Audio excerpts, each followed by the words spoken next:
Sebelum mudik, makan bersama dulu.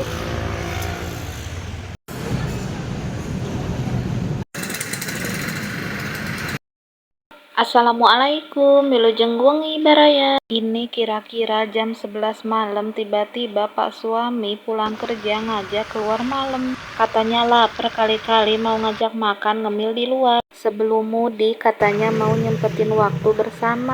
Nah ini tempatnya gak jauh dari tempat kita. Udah malam ternyata ini tempatnya masih rame. Cocok buat kita yang lapar tengah malam. Kita langsung pesen dan cari tempat duduk. Mana? Jangan salpok pesannya banyak, soalnya kita belum makan nasi. Jadi karbohidratnya diganti sama makan mie.